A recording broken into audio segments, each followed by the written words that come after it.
Hey guys, what's up? Daniel here.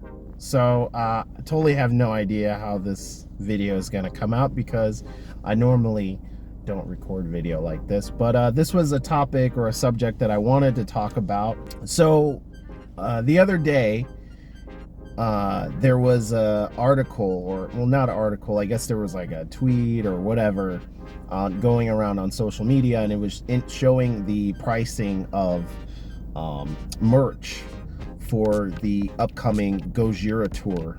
Specifically, this was the European UK part of the tour, and so in the post they were showing the pricing of the various merch items, like t-shirts and hoodies and hats and everything, and everything was in pounds, but you know, when you convert it, you know, to like US dollars, even in pounds, it was pretty crazy. So for instance, for like a t-shirt, it was like $40. For like a long sleeve shirt, it was like $50. And actually, I think it was more than that when you convert it to American dollars. But for a hoodie, yeah, it was, because for a hoodie, it was like $100. It's almost $100 when you convert it. And there was a lot of discussion going on about it, and one of the themes that was discussed and talked about essentially was this idea of, well, if you don't like it, you don't have to pay for it, don't buy it, kind of thing. So Gojira and Mastodon are coming to they're doing a US tour, of course, but they were coming to Los Angeles, and I was like super psyched. They're coming, I want to say they're coming to Los Angeles, and they're coming to San Diego. And so I was like super psyched because I could probably go to either one. Well, that's what I thought. And I've seen Gojira and Mastodon many times. In fact, Mastodon was the first concert I ever went to when I was living in Atlanta. And that was amazing. I got to see them with Cult of Luna, which is how I discovered them, and they're an awesome band. They're one of my favorite bands now. And so I got to see them performing in Atlanta years ago, and then I've seen them several times since then. I recently saw them when they performed with Ghost and Spiritbox. That was an awesome show, awesome tour. I saw them in San Diego. I think I've seen Gojira probably more times than I've seen any other band and live. And the last time I saw Gojira was them performing with Deftones, and that was really cool. That show was kind of crazy because that show originally got canceled or delayed because of COVID, and so they ended up pushing the date like 2 times, I think. And then by the time the tickets actually were available, or not available, like there were pretty much no seats available, only resale. And so yeah, I got to see them. It was an awesome show. I've been a fan of these bands for a very long time, and I've had the luxury of being able to see them perform. So anyway, so I've had a chance to see these bands before, but I really wanted to see them together. They've gone on tour together before in the past, but I wasn't able to see it.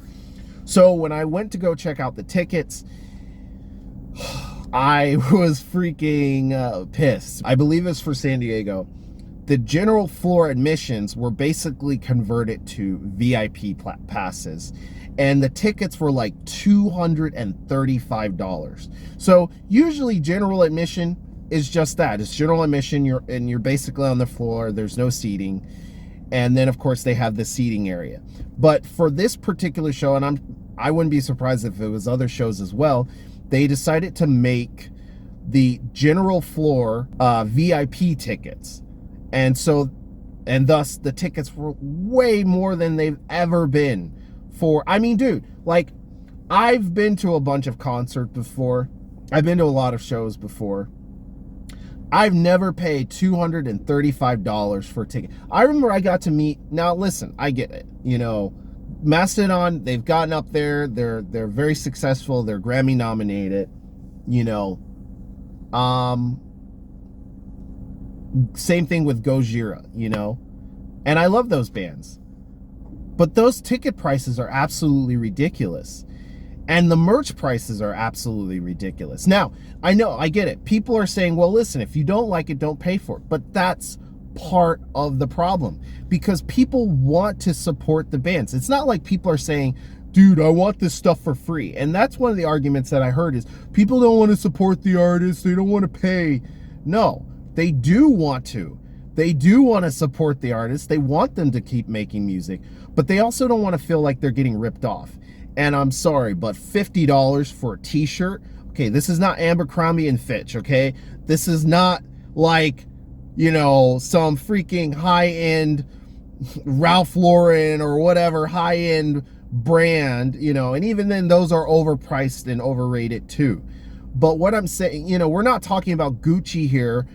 We're talking about band t-shirts, okay? And I get it. Everything has gone up. The cost of living, prices for gas, food, everything has gone up. But people still want to support the artists. They still want to support their favorite bands. But you also want to feel like you're getting your money's worth. And I'm sorry, as many shows that I've been to in the past, like, I can justify spending $25 on a shirt, maybe $30. You know, but you gotta have a really cool design too. And that's another thing. As a person who's been in a band, I've been there. I've literally gone on sites, found artwork that I really liked, and then paid for rights to use that artwork with our band. And surprisingly, it's not that expensive. Now, granted, this is just in general artwork, right? This isn't like specialty, like I contacted them and said, hey, can you design a logo for me or design an image for me? It wasn't like that. I've done that. But so, you know, it's a very interesting sort of thing, you know, but obviously I'm a smaller band, or I was in a smaller band. So they're not going to charge me the same prices that they would probably charge a bigger band, because they know, oh, well, you guys are, you know, going to be selling this. You guys are going to be making a ton of money.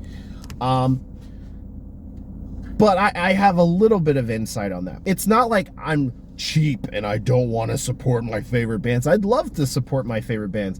When they put their stuff on like Bandcamp or whatever, I always pay more than what they're asking for, the bare minimum, because I want to support the artist. But I also want to get my money's worth, and I want to not feel like I'm being ripped off, you know? And you know what, one of the things that people were talking about and discussing is they were like, oh, well, you know, there's all these other factors, you know, you got managers and you've got all the other people that are involved. It's not just the band, and you've got the venue taking the cut.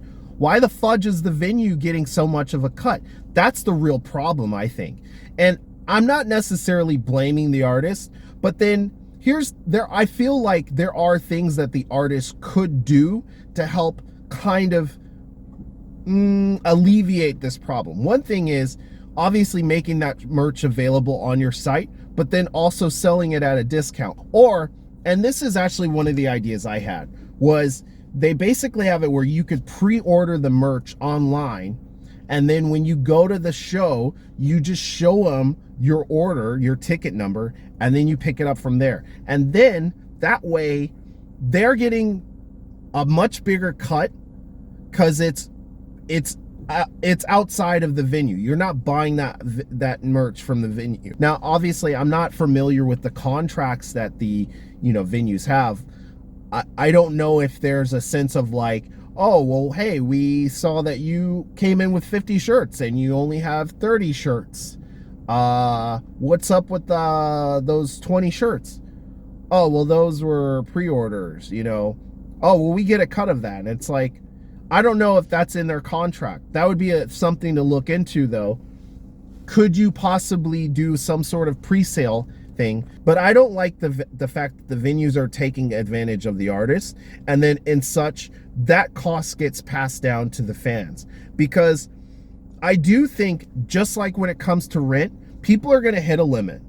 And when they hit that limit, they're going to just say, I'm not going to, screw it. You know what? I want to do this, but I can't support this artist because I can't afford to support that artist. And then what does that do? That puts the artist in a difficult position because they're already talking about the costs of going on tours now. They're already basically saying like, yeah, it's super expensive now. It's super difficult even for established artists. It's super difficult for it. And, you know, and I feel bad.